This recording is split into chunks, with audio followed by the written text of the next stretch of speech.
My name is Cecilia Lietz. I am the author of A Dragon's Whisperer, A Dragon's Mage, and A Dragon's Human.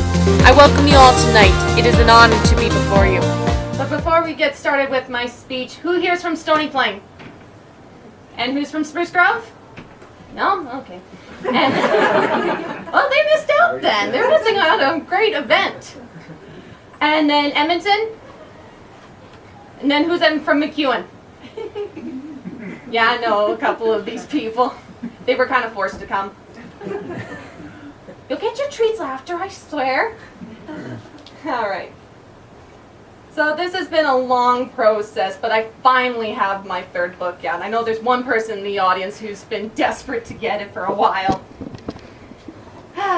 But hopefully you guys will also be glad that it is finally in your hands.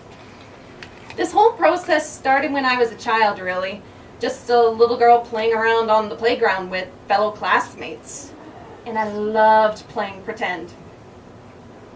I loved reenacting stories, TV shows, movies, all the sorts. It was just fun. There was a game I came up with in grade 3 I called Powers. And it was pretty simple. You had the good guys and the bad guys. And of course, I was always the good guy. No evil for this girl. And we would have the good guys and bad guys always fighting. There was either the good guys fighting the bad guys because the bad guys were turning good guys evil. The bad guys and good guys had a relationship like brother and sister wanting to fight it out. Because we all know sibling rivalry. You just want to fight no matter what. Or bad guys were bad guys because they just wanted to be bad. And then good guys were good because they wanted to be good. Simple as that. But little did I know at that time, I was already creating stories.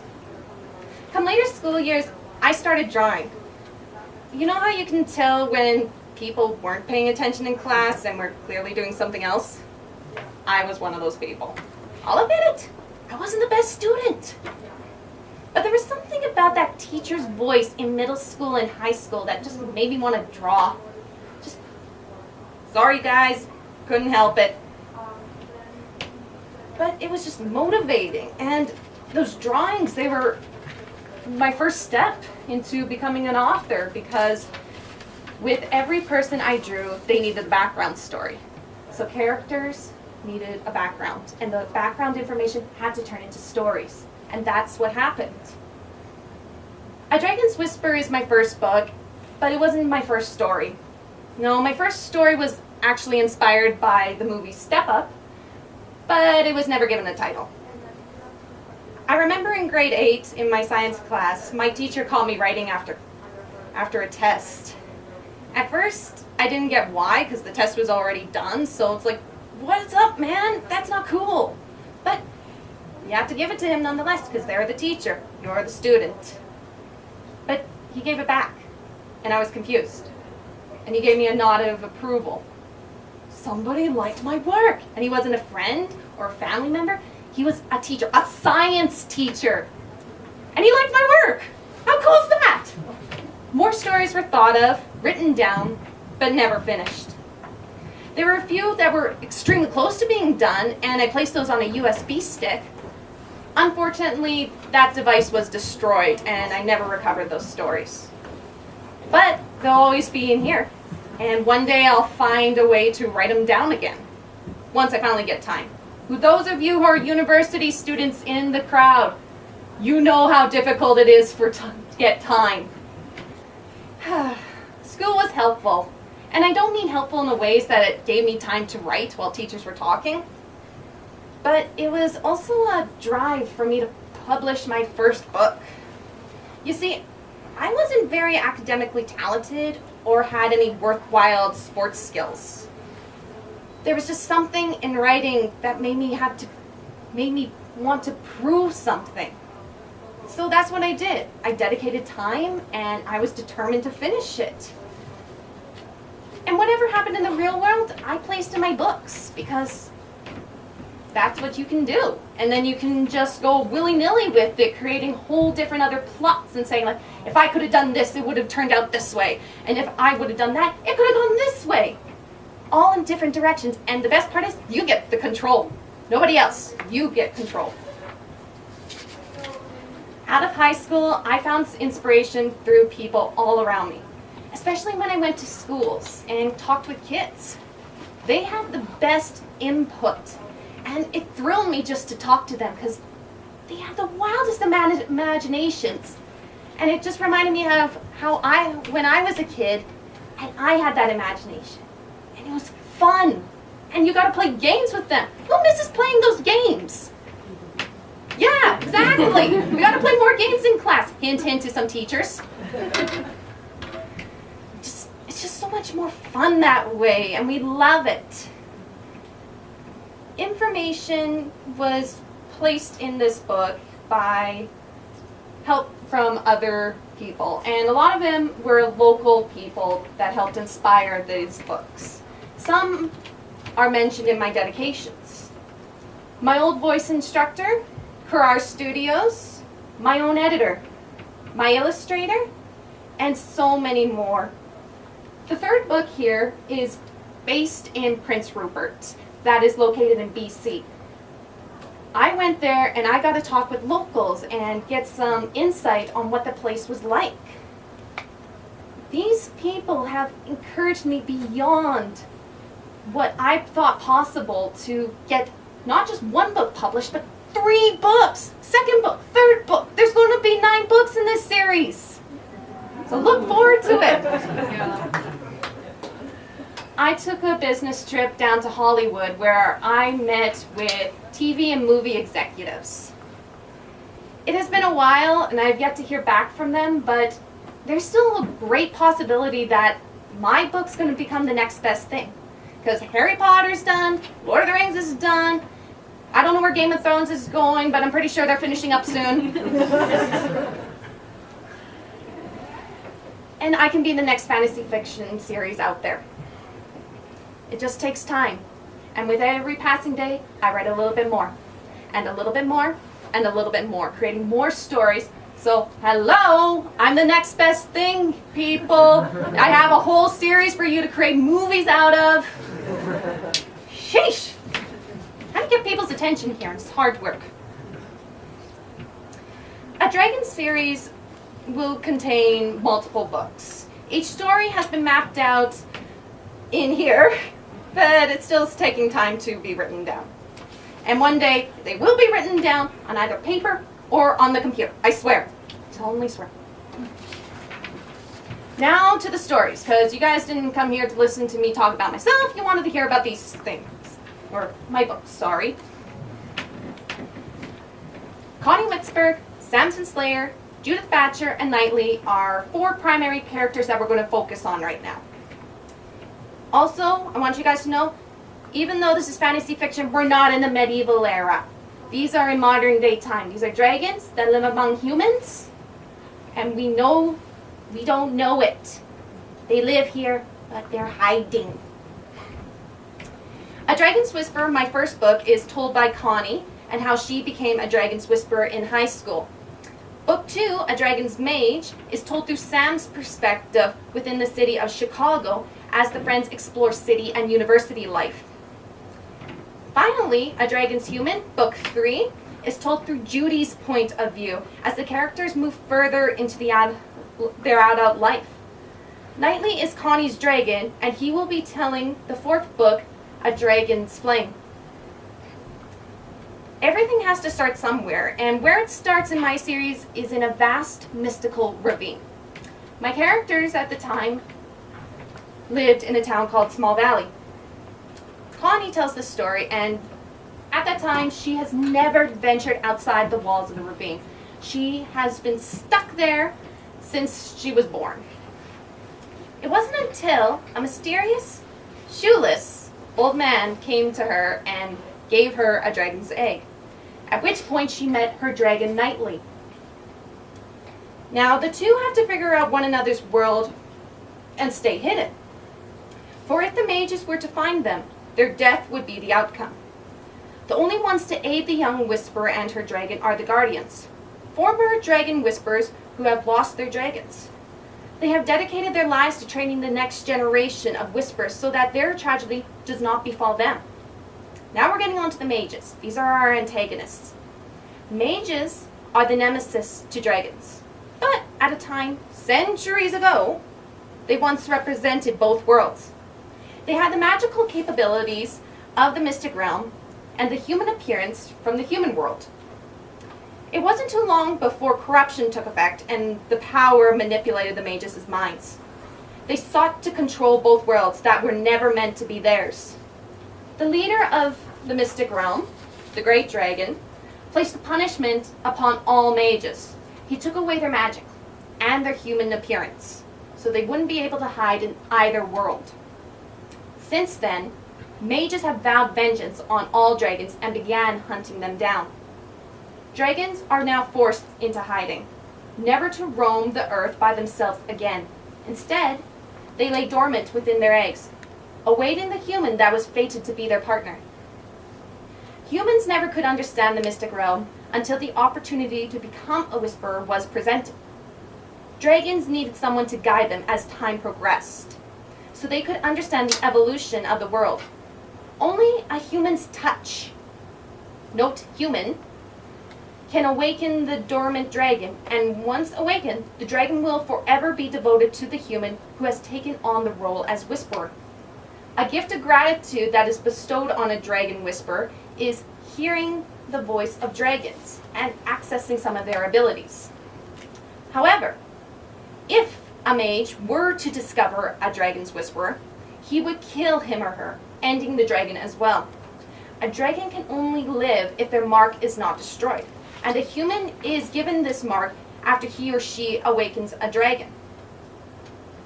Each story is told in a different perspective to get a feel for what the other people go through after one everyday average girl, makes a life-changing decision. These are adventures that expand past the walls of the ravine. So, to end my speech, let me ask, if you guys were given the choice, would you accept a destiny beyond your belief?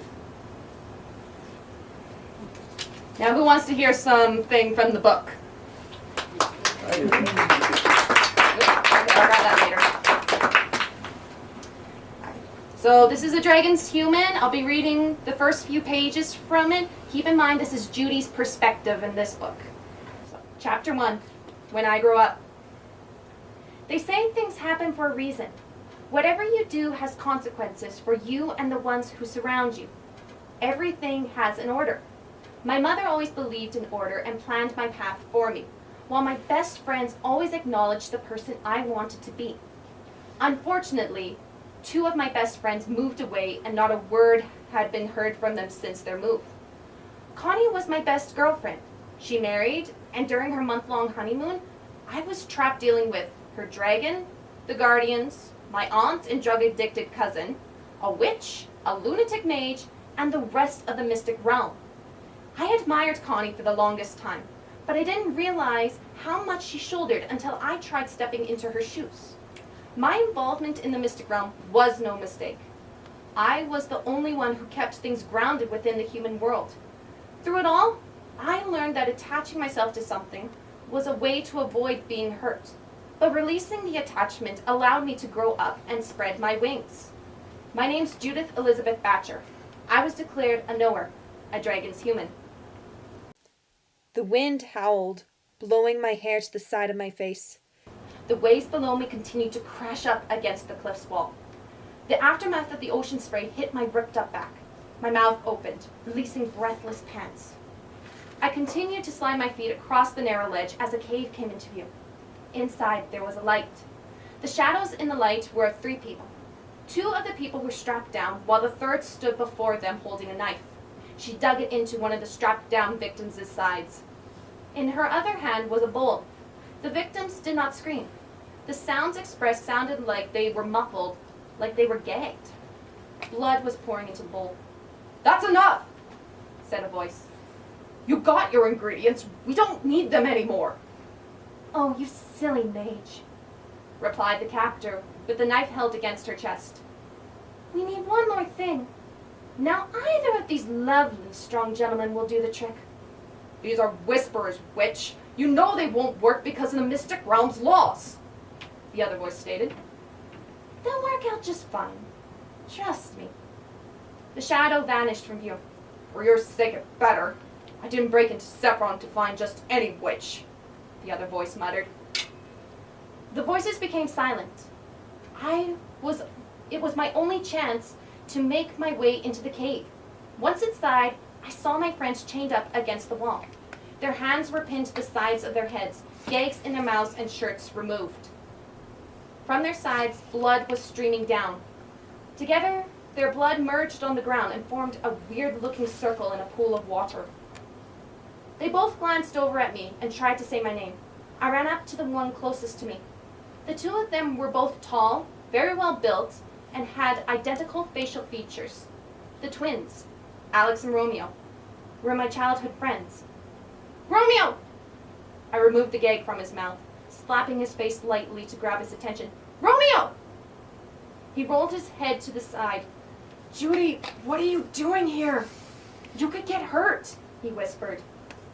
I pulled Romeo's head down to my height and kissed him. I love you, stupid. Now, I pulled out a bobby pin from my hair and went over to the lock. I'm going to get you out. Judy, no. Find the guardians. Get them, Romeo pleaded. Please, for your safety, just stay with Knightley and Acery. I can't, I said, fiddling with the lock. Nicole left with Knightley, and Malcolm and Teddy are raiding Magic Lantern. What? Where's Acery? He asked. Waiting for me.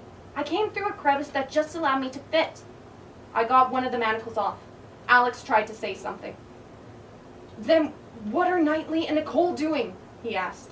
Retrieving Connie and Sam, I answered. Alex strained to attempt to say something. That's all we needed to hear. The witch was back and she held the gun in her grasp. She pulled the trigger. I didn't even notice the bullet enter my stomach. It was so quick and it made no sound. Judy!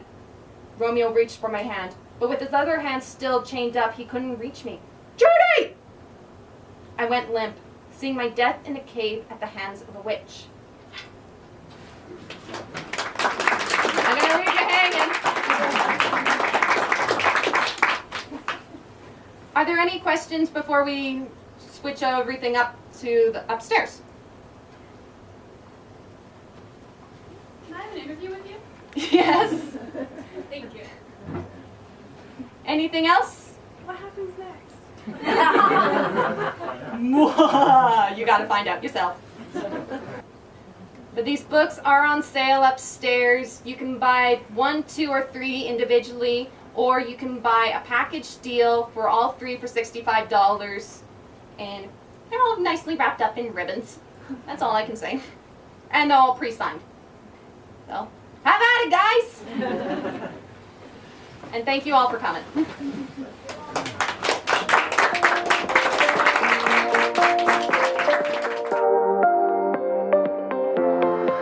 Anyone want a fire coffee? Yeah, sit down, sit on your head. I feel like I need a cup of